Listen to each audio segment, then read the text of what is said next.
Today I had the chance to take a look at the Nintendo DS, and I was not very impressed. Now, let me explain.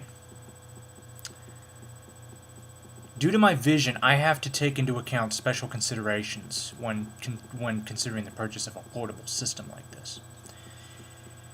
And it was mostly the visual-related characteristics of the system that turned me away from it and forced me to give the rating that I did. I wrote down some notes, so let's take a look at them. To begin with, the screen size was too small. Now, I'm not saying this... Well, I will say that I've seen the PSP first, and compared to the PSP, the DS is positively tiny when it comes to screen size. The screen on the PSP is 25% bigger. Now, when you have impaired vision, for somebody with impaired vision, I can see pretty well. But at the same time, a screen that's 25% bigger, which is the case of the PSP over the DS, can make a whole lot of difference, especially if it's a widescreen. Widescreen is fantastic for a portable gaming system. My iPod is widescreen, and I have absolutely no issues with it. The text, the font can be too pixelated. And the reason this is an issue is because if the font is pixelated enough, I can't tell an N from an M without having to get my nose up to the screen, and that is not what I want in a portable system. You know, I don't want to have to put my nose up to the screen in order to be able to read the text. Another issue with the screen. Let's see.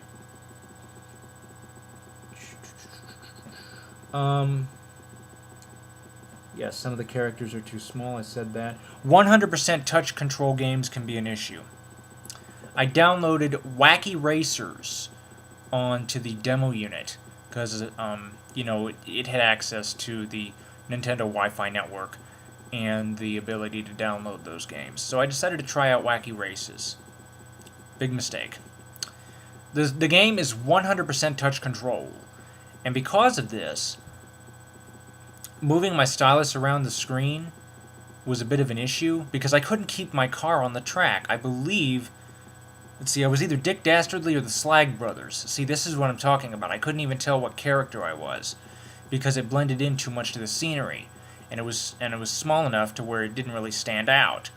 So, anyway, touch controls. I was you know, either I think it was the Slag Brothers, and I'm trying to control them, and I can't. I end up steering them off the road and down into the field, and I try to get out of this field, and I end up going around in circles. I just can't get them out of there.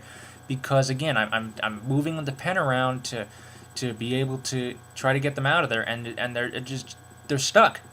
I'm stuck. So yeah, 100% touch screen games would be a major issue for me. And if I had gotten a DS, I wouldn't. Or I should say, if I get a DS, I don't want to have to limit the amount of games I have strictly by the types of controls that it uses, you know. That would be a major waste. What else? Let's see. Graphics are so-so. And this might be because I've seen the PlayStation, the PSP first, but somebody said the graphics are about the equivalent of the Nintendo 64, which is perfect for a portable game system, but by today's standards, it seems kind of low. I'm not saying that it's absolutely horrible.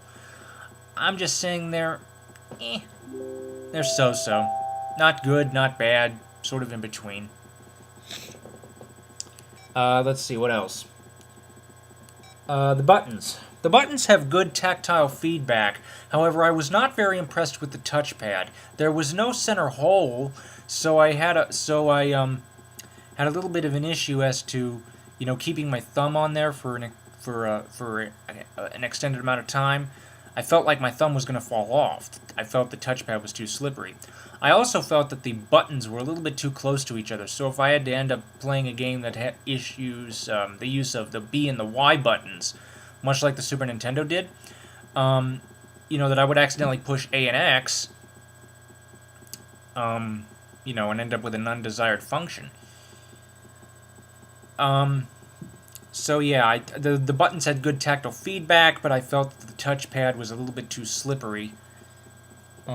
Again, because there was no center depression where I could keep my thumb.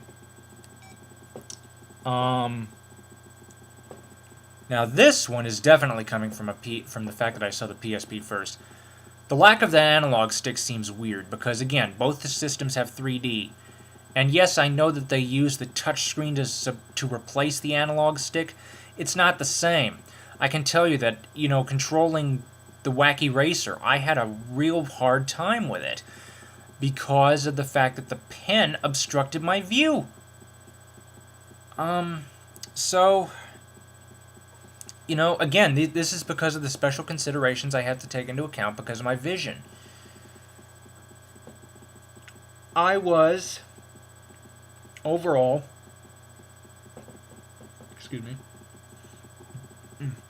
overall, I was not that impressed. Now, am I saying the DS is a piece of junk? No, absolutely not. I'm only saying that for my needs, it probably would not work out. Now, most everybody watching this has perfect vision. Try to step into my world, where you only have one eye for seeing, and the glasses that you're wearing now mean the difference between seeing clearly and seeing things in a blurry fashion. Many of you have been bashing me for my glasses. I need them to see. The thick lenses, these are the most powerful prescription. They allow me to see as well as I can. It is because of my visual limitations that I need to take in special considerations into account when selecting a portable game system. This is why, and also JLS1114 suggested I take a look at the PSP, and I did, and I'm happy. And the DS, it was, The final verdict on the Nintendo DS, 3 out of 5. Now again, this is because of the touch screen mostly. A couple of other considerations though, and one of them is that every single game that I saw in the download library, I don't know, none of them really seemed too interesting. I was hoping for Tetris DS or Mario 64 or something like that. None of the actual playable games seemed very interesting. And they had a copy of Carnival Time or something like that. I'd played that on a DS in Best Buy and I hated it. It just seemed too young. So, that's basically my overall first impression on the Nintendo DS. Would I recommend it? I would if you do not have any type of a visual condition. If you have a visual condition, you'd probably be better off with a PSP. But it depends on your particular condition, what you can see, what you cannot see. One thing to consider is the PSP can hook up to a television set. Also, I think the Nintendo DS, I don't know, it just, overall, I'm not saying that it is, but it seems a little bit too childish.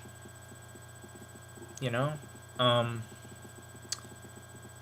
lot of people have them, and a lot of people have hacked them. But at the same time, I think that in some degrees it is a little, it seems childish. One of the interesting things, remember how I was talking about the buttons? Excuse me. They seemed a little bit too close. I was thinking they might be better off for kids' fingers. So in the end, 3 out of 5 for the Nintendo DS. I would not recommend it if you have a visual condition. Comments are welcome. Thank you for watching. Have a nice evening.